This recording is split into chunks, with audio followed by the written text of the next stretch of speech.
Guys kicking off. There's a police car coming.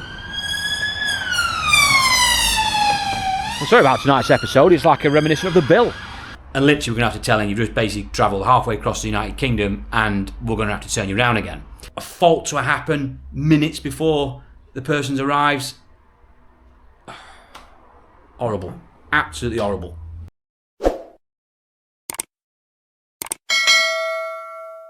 Even all, welcome back to the Car UK channel. You join me here at the car pitch where we're dealing cheap cars, budget vehicles if you like, under £5,000, the cheap end of the UK used car industry. Right, what's been going on over the last week or so since the last video?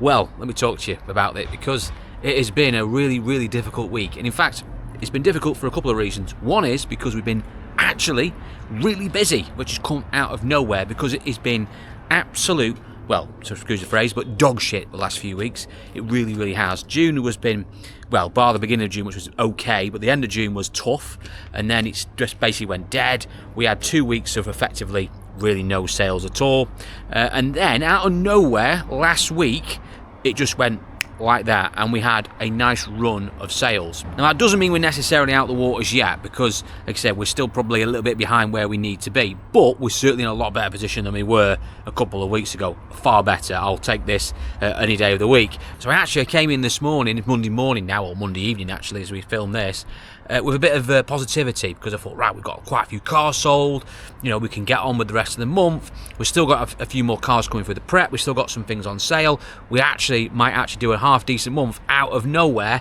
Bear in mind, we were almost looking to write this month off and lose money again like we did last month. That might not happen, so I've come in with a bit of positivity. However, that's all been sort of kicked out of me today, because the moment I've arrived, I have just been bombarded by meetings and customers.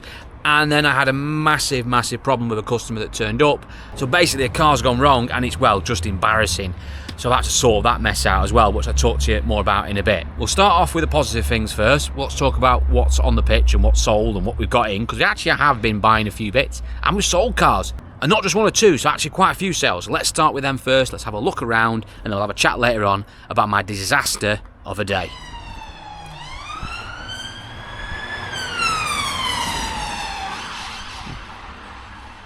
Regular thing you hear in crew, that a police car going flying past. Right, where should we start?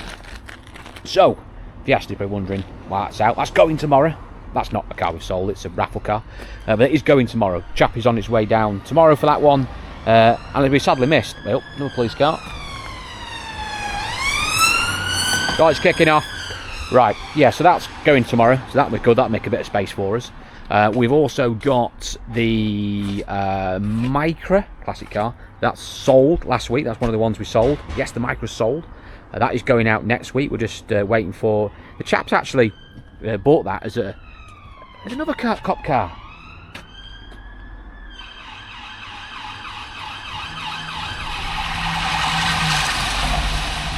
Must be serious. Must be serious. Someone must have knocked over someone's bin or something. Anyway, that's going out next Saturday. So we sold that last week. That was a call out of nowhere, beginning of the week. Chap rang up, looking for basically something fun to drive. We've got the classic car to use. Perfect for him. And he said he loved the Micra. So we bought that. So we've just had that on the ramp this week. We've had it all under sealed and liner guarded, just to give it a bit of protection. Obviously it's, what, 30 odd years old. Serviced it. And that's it. That's what really all it needed, to be honest with you. We've had it MOT'd as well. So that was it. That was all it really needed. It's ready to roll. So we're just waiting on, actually, because the chap has ordered some alloy wheels for it. He's found some wheels for it. Not quite sure what the style they are, but he's ordered some wheels that will go on it. So he's ordered some wheels. So they're arriving, we think, tomorrow. So we're going to put them on, and then he's going to pick that up at the end of the week. So that's good news. That's sold. We also have sold quite a few other cars. But let's start with what we've got. So we sold the Vauxhall Adam, but I think we mentioned that in the previous video, so that was from the previous week. We sold on the Saturday. We had a very slow week that week. We did get a few over the line, one or two, and then we sold the Adam, and we had a bit of a quiet day or two, then it sort of came out of nowhere. So we sold the Kia Rio, which I'll come back to in a minute, because that is turned into a disaster. We also sold the Silver Astra. Chap rang up and bought that. He actually came down and test drove that Astra and this Kia Rio. He was umming and ahhing over the two. In the meantime, whilst he was debating which one, chap rang up and bought the Kia Rio, which we'll come back to in a minute, because that is one of the reasons of this video today, because it's just turned into a nightmare. And then the guy ran back of this one, basically was, oh, I'm not sure about the Kia or the Astra, but I'm definitely have one. I said, well, I'll save you the job. The Kia's gone, so it's Astra or nothing. I'll come back and have a look at something else. Next day rings up, I'll have the Astra. So that's sold. That's good. Happy with that, because that doesn't actually need too much. That's all right. So the Astra was sold. We then sold the Dacia Sandero, which we managed to get on sale the other day. That didn't last very long at all. That was a little 998cc version. Drives very well. Got the new wheel trims, by the way, because remember, this is the one on my last video where my wheel trims got pinched. Gone. Pissed off they have. So I had to buy some new ones. These were really expensive, by the way. There is not really any decent sort of aftermarket ones you can use on these, so because they're like a shaped steel wheel and these go over them like a fake alloy, really, aren't they? But they're nearly 150 quid. However, they did arrive the following day, which I was very impressed with. But for 150 quid, I'm not surprised. I expect them to come via stretch limo. But that is now sold as well. Chap's bought that over the phone. He's been after a car for a while, trying to buy one or two bits off us, but always seems to have missed out on everything he was looking at. He'd say come in later in the week, and by which time it'd gone. So he wasn't going to mess around this time. He put a deposit down on it and he's having the car. So we're going to get that in the workshop later this week. I'm just waiting for Smart Repairman to come. I think he's just going to do the top of the bumper on that one. We're not going to send it to the paint shop for that. We're going to have that just done smart, because it's, well, the paint man's got plenty of work to be getting on with. So I think he'll be glad just not to do a little bumper edge on that one, because so we need it done this week, really. So we're going to get that done. And then we've also sold the Ibiza as well, which is now plonked over in the corner out of the way. There's a police car coming. I'm sorry about tonight's episode. It's like a reminiscent of the bill. Anyway, the Ibiza sold. That we knew was going to sell straight away. We had that online for about a day. Rooks of calls. I'll come at the weekend. I said, look, people kept ringing. I said, don't bother coming at the weekend. It'll be gone. Just if you want it, I'll just trust me. It drives really well. I put a deposit down on it. If I'm wrong and you come down and it's not right, you can have your money back. But I promise you, it's a really good car. No one was willing to put the money down. They all said they were going to come at the end of the week. We then had a lady who came down and looked at it, who was a tough customer, a really tough customer. This is not the lady that ended up buying it, because the lady who bought it was absolutely brilliant. She was, pleasure to deal with, in fairness.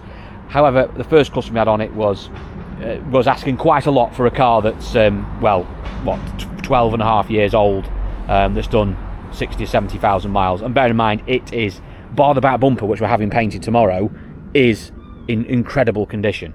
And we've had a new timing chain on it and everything. We've done everything on that. It is out, well, say out of the box, that's not fair. It is in very good condition, and it's a very well presented car. But it's been a bit picky, as we say, a bit picky. But anyway, lady went away, was being unrealistic, wanted money off, which I wasn't prepared to do. We had loads of people after it. We then had a new lady come down who came very far, in fairness. So she had a bit of faith in us, came down, wet in it, drove it, loved it.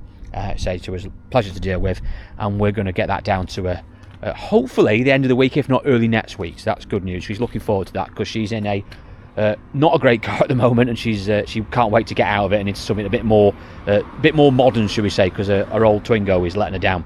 So we also got rid of that one. We also sold the Ford Focus C-Max Titanium. We had a chap came in the other day out of nowhere, possibly one of the easiest customers to deal with in the world. He literally just came in, opened the door, got the key, started it up, looked round it, opened the boot, kicked the tyres. I'll take it. That's the customers that I like. Very easy to deal with. He's basically just had his car damaged, written off, and he needs a new car, and it was ideal for him. Local as well. That's great news. That is going to be going out soon. Not much to do on that, to be honest with you. It really just wants a quick check over, a service, quick PDI. Doesn't need a cam out and water pump, luckily, because it's one of the few we get in where it's actually been done quite recently. I think it's been done in the last 12 months. It might have even been done this year, if I remember rightly. I'm sure it has been done in January. And yeah, so tomorrow we'll get that on the ramp, get that serviced and PDI'd and get it off to MOT. Other things we've been getting on with on the sales front, or trying to get on sale, is the C1, which has arrived back. We've got two of these Mark II C1s, 1 litres, by the way, before people start going, it's a 1.2 PureTech engine, you don't sell 1.2 PureTech, what are you doing? This is a 1 litre. I only sell the 1 litres, really. I'd only sell a PureTech if it was, well, I had a brand new engine or something like that, or a new belt, which is, yeah, just not even bother with them. Don't even bother with them. 1 litres is the way forward. Toyota Aygo engine, as used in the previous model, and this is just ideal. This is a little 15 plate one, done about 90,000 miles. It's the cheapest one we've ever sold though. It's 3.5 grand. And he says, it's not a bad little thing. I've just put some wheel trims on it today. Just arrived, these new style wheel trims, because the old ones were just horrible. They're horrible things. So I need to repitch it again tomorrow. Done 93,000. Nice little thing. Tablet screen, modern. Got the phone connectivity, Bluetooth. Ideal little first car for someone. We actually had someone today ring up about it, and we thought, great, we might get a sale on it, because the first person that will go and look at it, who wants to see one, will buy it, because it's really well priced. It drives fine. We are going to put a brand new clutch in it anyway, because it's a bit high. So I thought, who will not want to buy it? We've had all the paintwork sorted on it, we've had it all mopped and buffed. It's proper. Even the dent man's been round it and got a few little nicks out of it. And she turned up and then said, oh, it's manual. And we're like, well, yeah, it's manual. It's in the listing, and etc. And she went, oh, I thought it was automatic. Like, you've come all this way and didn't ask that question. Quite a vital question. There we go. What can we say? So we've got that on sale. We've got obviously still got the Corsa on sale, which amazes me. Corsa Sting, because we've had loads of them, and every one of them sold pretty quick. This one lingering a little bit, and it's the cheapest one we've ever had. There we go. Twingo, had someone on that this week, but they're still umming and ahhing about it, thinking about it, going away, look at insurance, etc. So we'll see. It might be a slow burn, that low mileage little Twingo.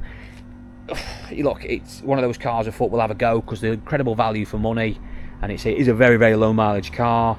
Could be one of those vehicles where it's like, is it the model, is it the colour, are they just slow sellers anyway? Who knows? We'll find out. I've got faith we'll sell it, because they all sell in the end, but we'll see.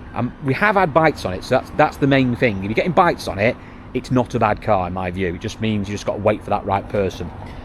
Saying that, I actually had the other day, someone came in and offered me another Renault Twingo, which, to be honest with you, at first I was trying to bat him away, because I said, look, I've already got a Twingo on sale. It's not exactly flying out the door.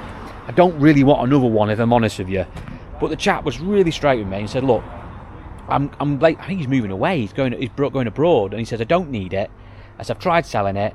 I said, I've had all messes on it and just lowballing me. I said, I just want to get rid of it at a fair price. And he basically said to me, would you pay X for it? And then when he told me the price he wanted for it, I thought, well, in fairness, he's being quite fair. So I thought, sod it, I'll have it. Now, I have just removed the plastic strip off the side of it, by the way. It wasn't like that when he presented it to me. We took it off because the dent man's been in, and he's straightened all the panel out, because it was a little bit creased on that door. I say creased, it was dented. It wanted sorting, so he's done that. You need to reattach the panel. So that's done. Done more miles on the red one, and it's a year older as well. But it'll be a cheap little run around for someone.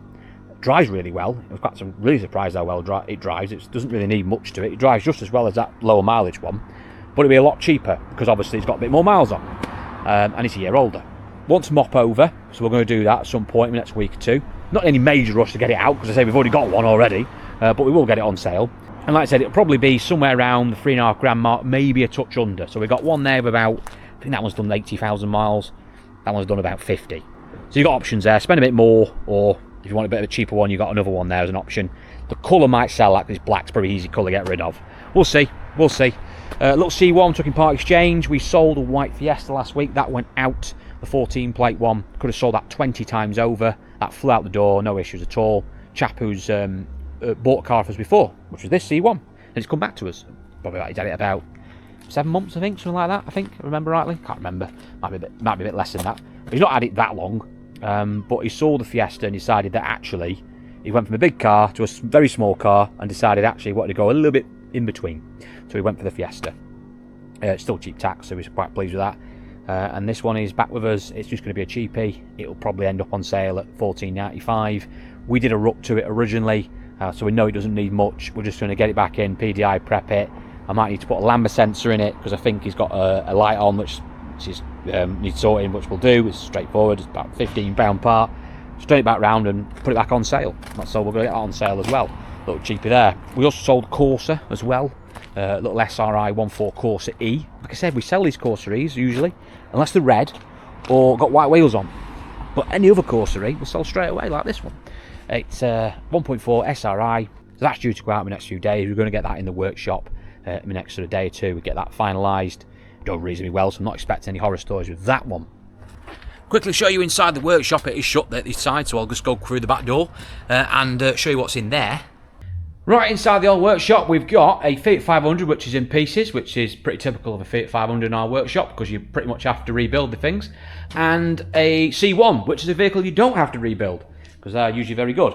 So we'll start with a little Fiat first. So this is a 500 we've had in the corner for a couple of weeks. We've got another one in the corner. It's not the same one. We've got the other one in the corner we've currently got now is a sort of, well, it's a trade car really. This one we bought a few weeks ago, and he said we've had a chap on for it. First, actually, man I've sold a Fiat 500 to, and it is for him, it's not for his wife. Every other one I've sold has been a woman. But he wants it, and he's also on about buying one for his wife as well, so I'm hoping that if we get this one right, he might come back to us.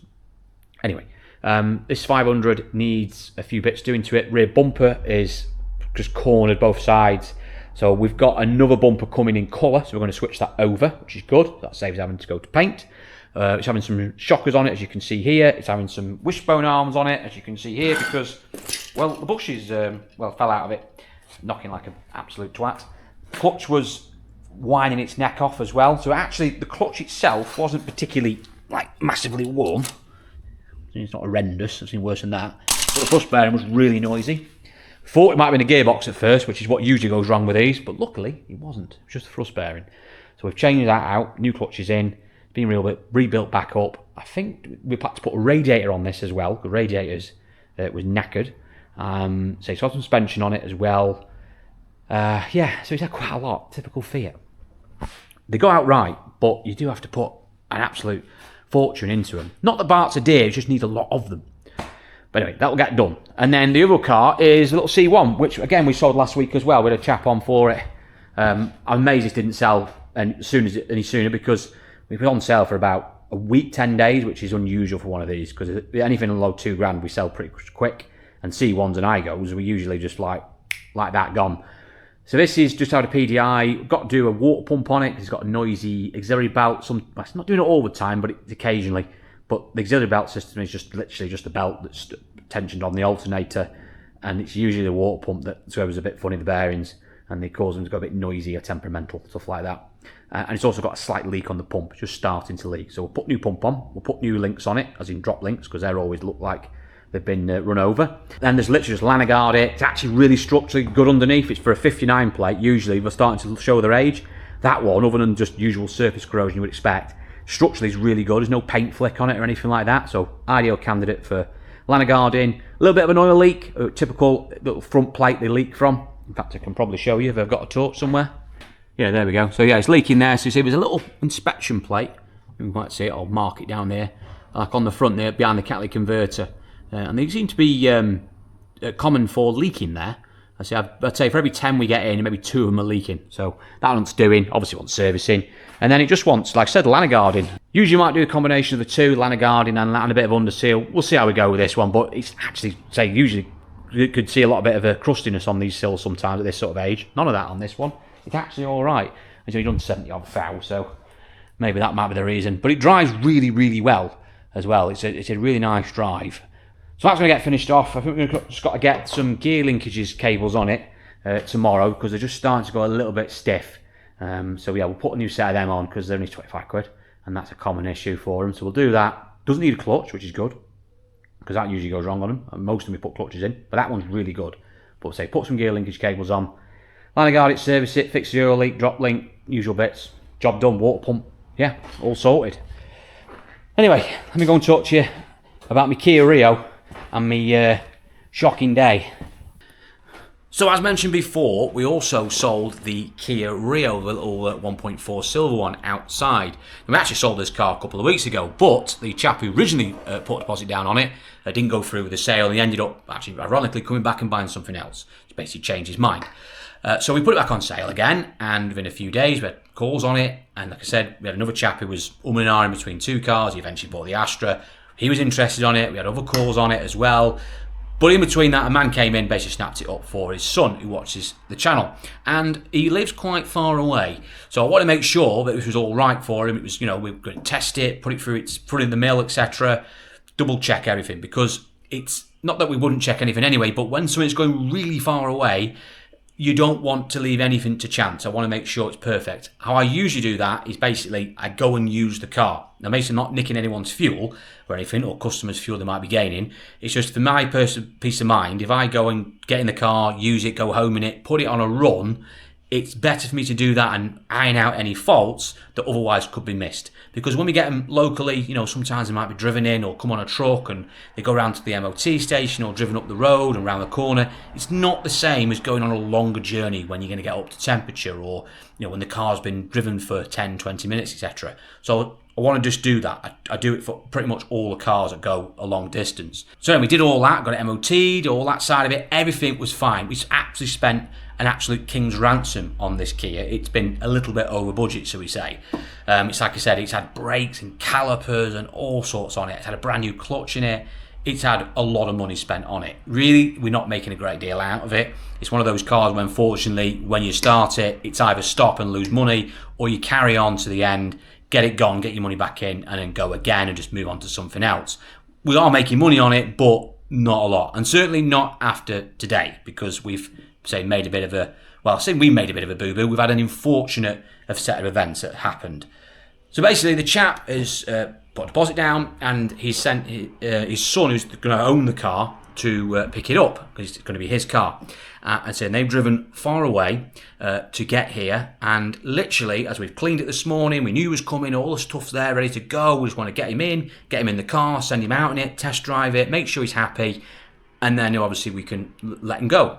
20 minutes before the chap is due to arrive, the car all of a sudden just decides, when moving it, that the wiper's turning on and they won't go off. No matter what you do with the stalk, they're not doing anything. They're just literally just going tens of the dozen, will not stop basically working, which is a bit odd. But we thought, right, okay, let's have a quick think here. So we're trying all this, you know, messing around with the switches and checking things and stuff like that. We then think, right, well, maybe it's an issue with the stalk. Now, just so happens we actually have a Kia Rio in the corner. It's been here for ages. We haven't managed to fix yet. It's been left in dead corner.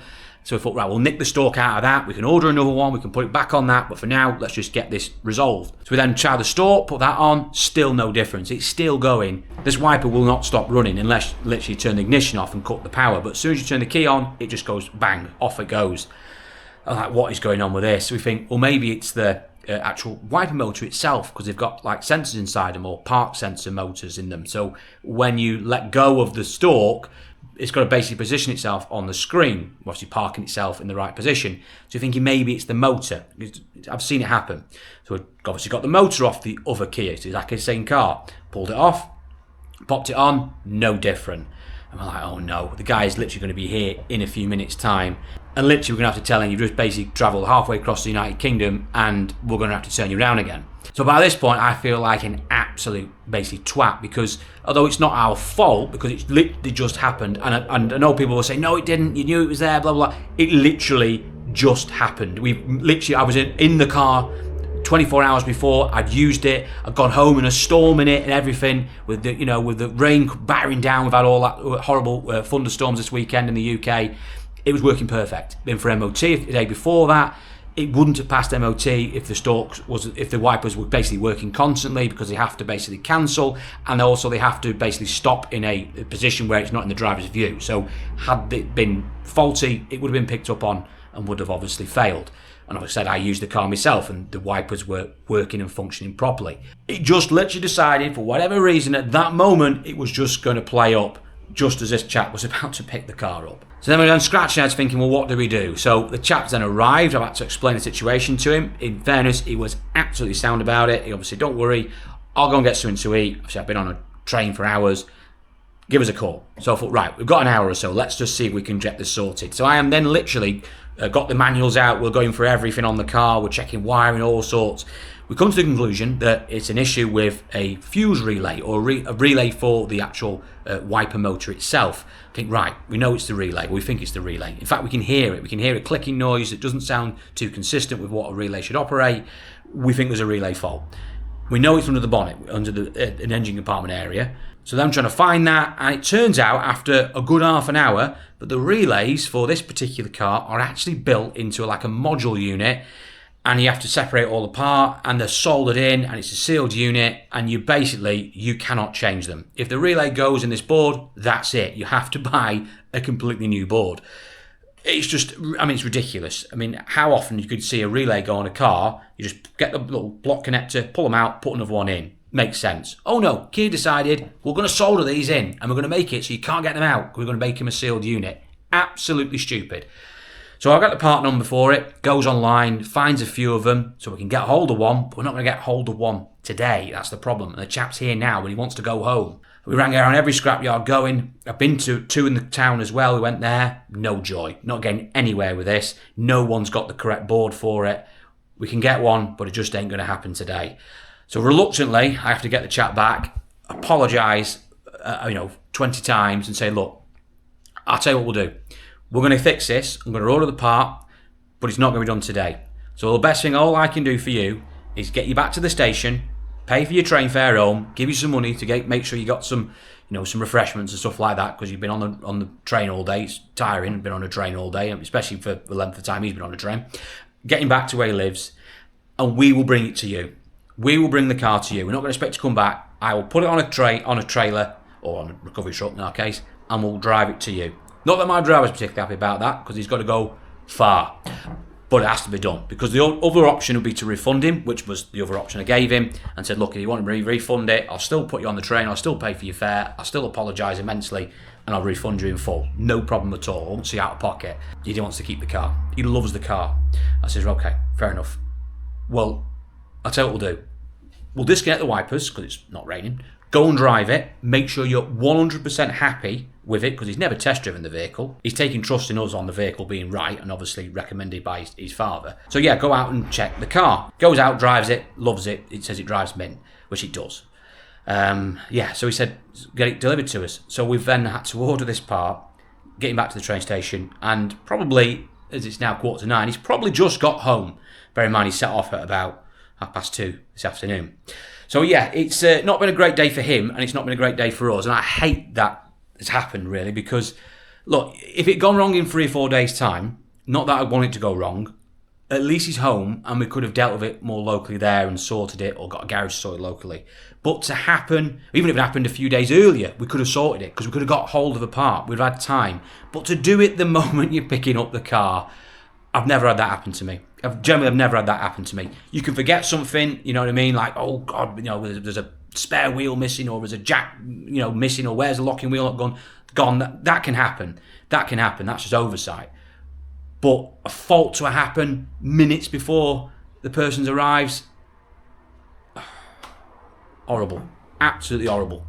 Yeah, so anyway, that has absolutely frustrated my day, and we've spent so many hours today lost to that, and there's nothing we can do. We had to deal with it, and so it's put us behind a little bit. So we're going to have to pull our socks up the rest of the week, because we've now got quite a few sold cars to get sorted, and I still need to maintain the sales going forward. We still need to be prepping where we can some more cars, because at the moment we're still down. We've had a flurry of sales all at once, really. So we've had to say a couple at the beginning of the month, but terrible really, and then all of a sudden we've had a flurry in 1 week, when it's not. Usually it's more spread out, so it's now got a lot of people who want the cars at the same time, which we try and avoid, but we're going to have to do it. We're going to have to basically just knuckle down and get them done, because we need to get them out. We need the money in. We need to keep going. I don't want to lose money this month as well. So there we go. Right, I'm going to wrap it up there, ladies and gentlemen. Thank you for watching this one. I do massively appreciate it. If you haven't seen already, obviously we've got a raffle running at the moment for our fantastic Ford Fiesta ST, which I would have loved to have shown you today, but unfortunately it's still not back from the body shop. Might not be here till next week, but we will do a proper run round of that. But for now, I've got some lovely pictures of it, as you can see here, and you can get involved in this raffle for literally just £1. £1 to get involved. We help out charity on the back of it.